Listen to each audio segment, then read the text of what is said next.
জয় যিশু। আরেকটিবার প্রভুর চরণতলে আসতে পেরেছি, তো প্রভুকে ধন্যবাদ। আমি রাজেন্দ্র। আরেকটিবার প্রভুর বাক্য নিয়ে আলোচনা করব। ধর্ম কি? ধর্ম কি? ঈশ্বরের ধর্ম কি? আমরা ধর্ম নিয়ে অনেক মারামারি করি, অনেক ঝামেলা করি। ঈশ্বরের ধর্ম কি? কোনো কাগজে, কোনো পেপারসে কি ঈশ্বরের ধর্ম লেখা যে ঈশ্বর এই ধর্মের ধর্ম ঈশ্বরের? তাই তো। তাই আদর্য সন্ত কবিদাস বলেন, প্রেম ধর্মের মূল। যেখানে দয়া, যেখানে প্রেম, সেখানেই ধর্ম। যেখানে দয়া, যেখানে প্রেম, সেখানেই ধর্ম। যেখানে ক্ষমা, সেখানেই ঈশ্বর থাকেন। যেখানে ক্ষমা, সেখানে ঈশ্বর থাকেন। প্রেম, ক্ষমা ও দয়ার সমীকরণই হচ্ছেন যীশুখ্রিস্ট। প্রথম শতাব্দীর শুরুতে ক্রুশ শব্দটা এক গন্ধ শব্দ, এক ভয়ঙ্কর শব্দ, এক ভয়ানক খারাপ শব্দ। কেউ ক্রুশের কথা নিয়ে আলোচনা করতো না। ক্রুশ কথা শুনে মানুষ আতঙ্কে উঠত সেই সময়। সেটা ছিল মৃত্যুদণ্ড দেওয়ার একটা ভয়ঙ্কর জায়গা। ক্রুশ এক ভয়ঙ্কর, এক জঘন্যতম অপরাধীকে সেখানে মৃত্যুদণ্ড দেওয়া হতো। সেই মৃত্যুদণ্ডের, যাকে মৃত্যুদণ্ড দেওয়া হতো, তার হাতে পায়ে প্রেক দিয়ে ক্রুশের মধ্যে চড়ানো হতো। যখন প্রভু যীশু ক্রুশে তার জীবন দিলেন আমাদের জন্য, তখন সেই ক্রুশ হয়ে গেল সুন্দর একটা শব্দ, সে পবিত্র একটা শব্দ ও আনন্দদায়ক একটা শব্দ। সেই সুন্দর শব্দতে পরিণত হলো সেই জঘন্যতম খারাপ ভয়ঙ্কর শব্দটি, যেটাতে মানুষ আলোচনা করতে ভয় পেত। সেই ক্রুশের সামনে আজ লক্ষ লক্ষ কোটি কোটি মানুষ মাথা ঝোঁকাচ্ছে। সেই ক্রুশ আজকে জীবন, আমাদের স্বর্গ, অনন্ত জীবনের পথে ধাবিত করার একমাত্র রাস্তা। সেই ছোট্ট ব্রেকটি, যার কোনো ভ্যালিড ছিল না, যেদিন প্রভুর হাতে গাঁথা হলো, সেই ব্রেকটার যে সম্মান, যে ভ্যালিডিটি, মর্যাদা বেড়ে গেল। ওই ছোট্ট ব্রেক প্রভুর হাতে পায়ে যখন দেওয়া হয়েছিল, সে ব্রেকেরও কিন্তু সম্মান বেড়ে গেল। কিন্তু যদি প্রভু আপনার হৃদয়ে আসে, তাহলে আমাদের জীবনের পরিবর্তন হবে, আমাদের সম্মান অবভিয়াসলি বাড়বে। প্রভু যীশু এই জগতে ধর্ম পরিবর্তন করতে আসেনি। প্রভু যীশু এসেছিল আমাদের এই যে জীবনকে পরিবর্তন করতে, আমাদের যে জঘন্যতম জীবন, সে খারাপ জীবনকে আমাদেরকে সূচীকরণ করার জন্য। তিনি হলেন জীবনের স্রোত, তিনি হলেন জীবনের আরম্ভ ও প্রেম। একটা ঘটনা বলি। কয়েকটা ছেলে এক কুয়োর সামনে, ছোট্ট কুয়ো, যেখানে পড়ে গেলে মানুষ বাঁচে না, এরকম কুয়োর সামনে কিছু বাচ্চা খেলছে। তো তাদের মধ্যে খেলতে খেলতে তাদের মধ্যে এক বাচ্চা কুয়োর মধ্যে পড়ে গেছে। তো বাকি বাচ্চারা চিল্লামিল্লি শুরু করছে, যে পড়ে গেছে তাকে তোলাবার জন্য বিভিন্ন লোকজনকে ডাকাডাকি শুরু করছে। শেষ পর্যন্ত ওই বাকি বাচ্চারা যে পড়ে গেছে বাচ্চাটি তার মায়ের কাছে গিয়ে ডাকাডাকি শুরু করেছে। তার মা যে অবস্থায় ছিল সেই অবস্থায় ছুটে ওই কুয়োর সামনে চলে এসেছে। তখন এসে দেখছে অনেক লোক বিভিন্ন আলোচনা করতে ব্যস্ত। কেউ বলছে দড়ি ফেলতে হবে, কেউ বলছে বালতি ফেলতে হবে, কেউ বলছে সিঁড়ি নামাতে হবে। কিন্তু মা ওইসব কথা চিন্তা ভাবনা না করে ওই কুয়োর মধ্যে সরাসরি লাফ দিয়ে তার ছেলেকে ধরেছে। তো তাদের দুজনকে কুয়ো থেকে তোলার জন্য অনেকটা সময় ব্যয় হয়ে গেছে।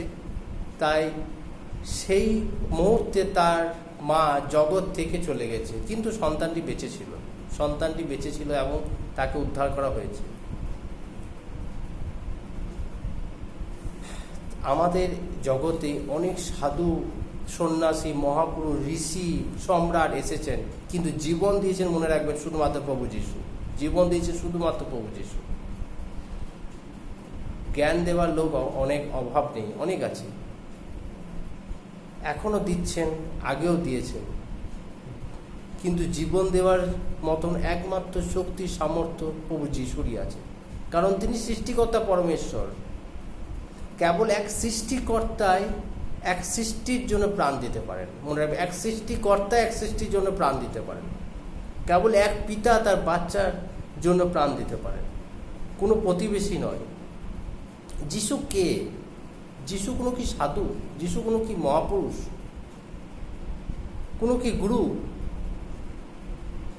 তিনি হলেন স্বয়ং সৃষ্টিকর্তা ঈশ্বর। তিনি আমাদের জীবন দিয়েছেন, তিনি আমাদের জীবন দিয়েছেন তার ক্রুশে মৃত্যুর জন্য, মৃত্যু অর্জন করে, মৃত্যু লাভ করে তিনি আমাদেরকে অনন্ত জীবন দেওয়ার জন্য একটা রাস্তা খুলে দিয়েছেন। আমাদের অধর্মকে তিনি নিজের কাঁধে নিয়েছেন, আমাদের পাপকে তিনি নিজের কাঁধে নিয়েছেন। আরেক ঘটনা বলি, একদিন ট্রেনে যাওয়ার সময় এক ছোট্ট বাচ্চা বমি করে ফেলেছে। তো সেই বাচ্চার বমি দেখে পাশে সমস্ত মানুষ সরে গেছে, সেদিন আমিও ছিলাম, হয়তো আমিও সরে গেছি সেখান থেকে। কিন্তু ওই বাচ্চা যে বমি করেছে, গন্ধ উঠছে, সেটাতে থাকা সম্ভব নয় ট্রেনের মধ্যে, সবাই সরে যায় সাধারণত।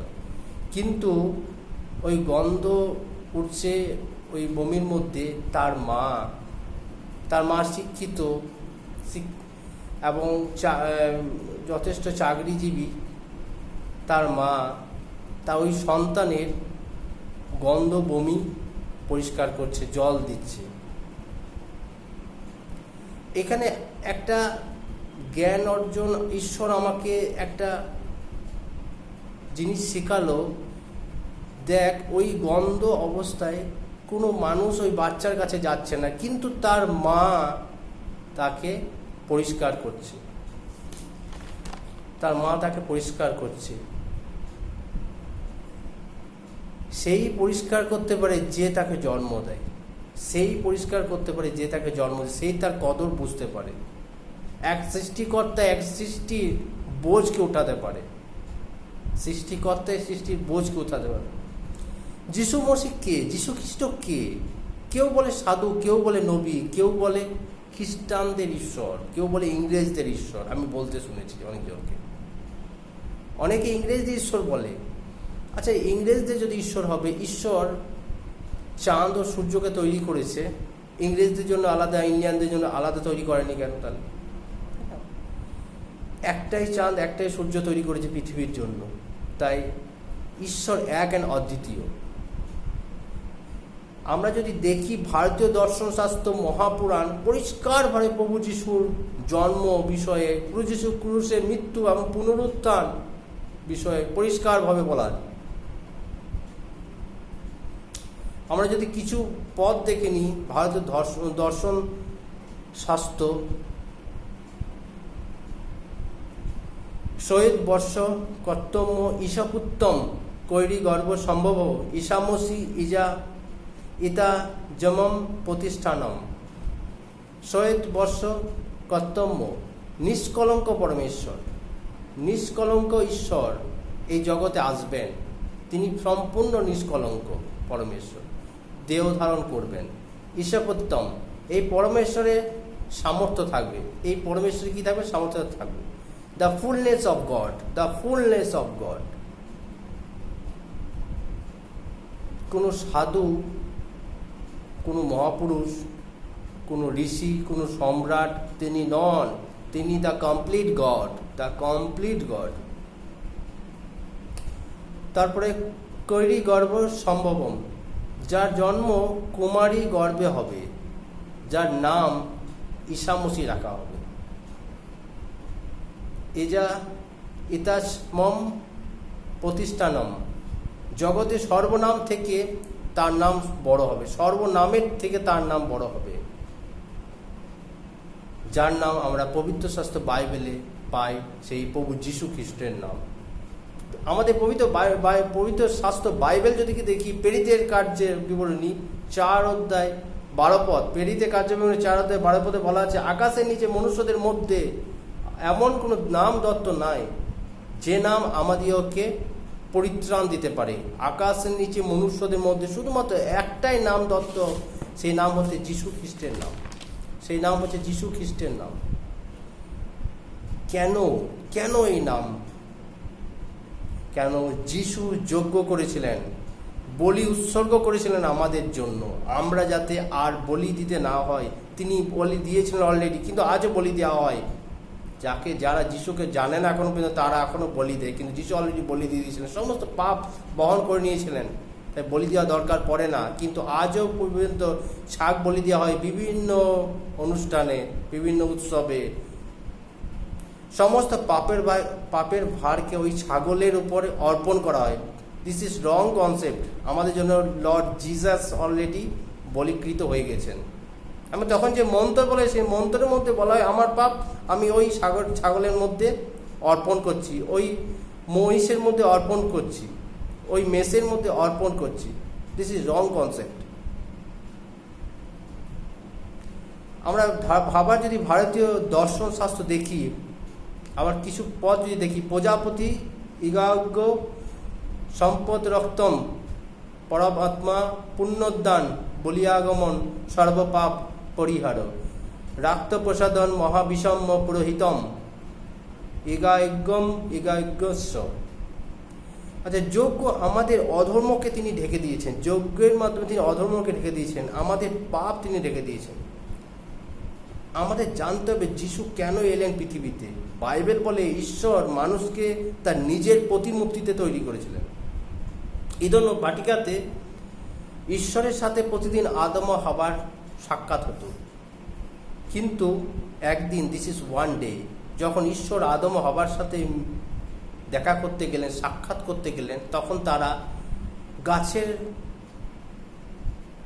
মধ্যে তারা লুকাতে শুরু করলো। তারা আদম হাওয়া দুজনে লুকাতে শুরু করলো। কেন? তারা উলঙ্গ হয়ে পড়েছিল, তারা পাপ করে ফেলেছিল, তারা ঈশ্বরের বাক্যকে অমান্য করে ফেলেছিল। আর জগতে অধর্ম জগতে চলে এলো, পাপ জগতে চলে এলো। তারা অলঙ্গ হওয়ায় ঈশ্বর এক নিষ্পাপ মেষকে বলি দিয়ে তার চামড়াকে তাদের পোশাক হিসেবে ব্যবহার করতে দিলেন। সেই দিন মানুষের শারীরিক উলঙ্গকে ঢেকেছিল, সেই দিন মানুষের শারীরিক যে উলঙ্গ তা ঢেকেছিল, কিন্তু ক্রুশের মধ্যে আমাদের মনের উলঙ্গতা ঢেকেছিল। প্রভু যিশু নিজের জীবন ক্রুশে দিয়ে আমাদের মনের উলঙ্গতাকে তিনি ঢেকেছিলেন। রোমিও 3:23 বলা হয়, রোমিও পুস্তক 3:23 বলা হয়, আমরা সবাই পাপী, আমরা সবাই পাপী। আমাদের পাপের উপায় কি? এর থেকে আমরা কিভাবে বাঁচব? প্রভু যিশু সংসারে এই জন্য এসেছিলেন, আমরা যাতে আমাদের সমস্ত পাপকে তিনি যাতে নিজের কাঁধে নিতে পারেন, আমাদের সমস্ত অধর্মকে তিনি নিজের কাঁধে নিতে পারেন, আমাদের সমস্ত খারাপ জিনিসকে তিনি নিজের কাঁধে নিতে পারেন, অলরেডি নিয়েছেন। তার পবিত্র রক্তে আজ আমরা সূচীকৃত। আমাদের সাংসারিক পিতা, আমাদের জাগতিক পিতা আমাদেরকে কতটাই ভালোবাসে।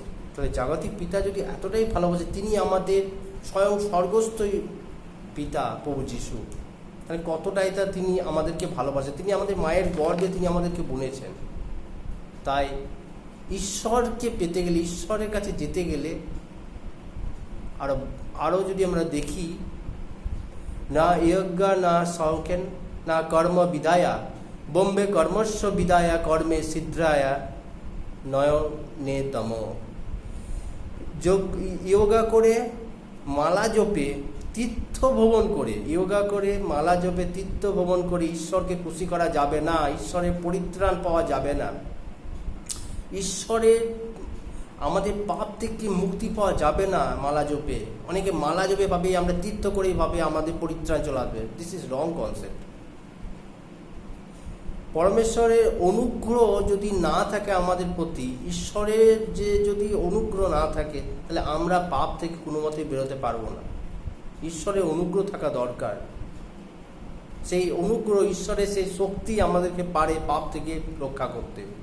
মহাভারত যুদ্ধে অর্জুন শ্রীকৃষ্ণকে বলছেন, গীতা 18:62 মহাভারত যুদ্ধে অর্জুন শ্রীকৃষ্ণকে বলছেন যে প্রভু আমার পাপ, আমার অধর্ম আমি কোথায় গেলে আমি ক্ষমা পাবো, আমার অধর্ম কোথায় গেলে তা মুক্ত হবে।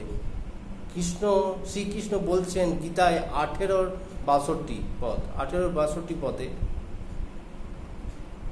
শরণম গচ্ছ সর্বভাবেন ভারত তৎপ্রসাদন প্রসাসী শাশ্বতম। সেই পরমেশ্বরের কাছে যাও যে তোমার পাপকে ক্ষমা করতে পারে, সেই পরমেশ্বরের কাছে যাও। ঈশ্বরের অনুগ্রহ ছাড়া আমাদের পাপ ক্ষমা হবে না। তাই প্রভু যীশু কি বলেন পবিত্র শাস্ত্র বাইবেলে, আমার অনুগ্রহ তোমাদের জন্য যথেষ্ট। তাই একমাত্র প্রভু যীশুই সে অনুগ্রহ দিতে পারেন, সে পাপকে ক্ষমা করতে পারেন। মনে রাখবেন, প্রভু যীশু আমাদের সিদ্ধান্তে, আমাদের ভাবনাতে জীবিত নন, কিন্তু তিনি ইতিহাসে জীবিত। জগতে বড় বড় মনি ঋষি মহাপুরুষ দার্শনিক এসেছেন, সম্রাট এসেছেন, কিন্তু তাদের নাম পুস্তকে ইতিহাসের পাতায় ছিল, কিন্তু বন্ধ হয়ে গেছে, মুছে গেছে। কিন্তু প্রভু যীশু খ্রিস্টের নাম আজও আছে। কেন? তিনি জীবিত পরমেশ্বর। বাইবেল বলে তার রাজ্য কখনো শেষ হবে না। তার রাজ্য কোনো মহল বা রাজপ্রাসাদ নয়, তার রাজ্য হচ্ছে আমি আর আপনি। এই জগতে অনেকে এসেছে, অনেকে মরে গেছে, কিন্তু যিশু আজও জীবিত, কারণ তিনি স্বয়ং জীবিত। কেন? তিনি সত্য করে জীবিত ঈশ্বর। তাই আমরা বিভিন্ন প্রোগ্রাম, বিভিন্ন সেলিব্রেট করার জন্য বিভিন্ন ডেটকে বা তারিখকে আমাদের খুঁজে বেড়াতে হয়। তারিখ ইম্পর্টেন্ট আমাদের বিভিন্ন কিছু প্রোগ্রামকে সেলিব্রেট করার জন্য। কেউ বলে ইতিহাস থেকে যিশুকে বাদ দিয়ে দিলে তারিখের পরিবর্তন বা ইতিহাসের কিছু পরিবর্তন আসতে পারে, কিন্তু তারিখকে প্রতিষ্ঠিত করার নামই হচ্ছে যীশু খ্রিস্ট। কেন? আমরা জানি AD and BC, anno domini and before Christ. আমরা যদি ইতিহাস অধ্যয়ন করি, আমাদের মুখের মধ্যে সেই সবার আগে যার নাম আসে সেটা হচ্ছে যীশু খ্রিস্ট। যে নাম আপনাদের মুখে আসবে, আমার মুখে আসবে। যদি আমি যিশুকে নেগলেক্ট করি, তাও আমাদেরকে ওই যিশুর নাম বলতে হবে হিস্ট্রি পড়তে গেলে। তাই এই জগতে সবার নাম ছিল, বাট আজকে তার অনেকের নাম মুছে গেছে, অনেকের রাজ্য বিলীন হয়ে গেছে, অনেকের রাজপ্রাসাদ ধ্বংস হয়ে গেছে, কিন্তু সেই সর্বশক্তিমান পরমেশ্বর, সর্বশক্তিমান ঈশ্বর, যার রাজ্য যুগে যুগে যুগান্তর থাকবে, তিনি বলেছিলেন প্রকাশিত বাক্যে, আমি আলফা, আমি ওমেগা, আমি মরেছিলাম, দেখো আজ যুগে যুগে আমি জীবিত। তাই তার রাজ্য কখনো শেষ হবে না, কারণ তিনি জীবিত, স্বয়ং জীবিত ঈশ্বর। তার রাজ্য 100% খাঁটি। তাই আমরা যদি তার রাজ্যের খোঁজ করতে পারি, তাহলে আমরা পরিত্রাণ পাবো এবং তার রাজ্যের বা স্বর্গ রাজ্যের পথে ধাবিত হব। এই বাক্য সবাইকে আশীর্বাদ করুক। এই বাক্যের মধ্যে প্রভু যীশু সবারই হৃদয়ে স্পর্শ করুক। যাদের বন্ধ হৃদয় আছে, তাদের হৃদয় ভেঙে যাক যিশু নামে। যারা যিশুর থেকে অনেক দূরে আছে, শয়তান বন্ধ করে গেছে কানকে এবং চোখকে, তাদের যিশু নামে তাদের ভেঙে যায়। তাকে আশীর্বাদ।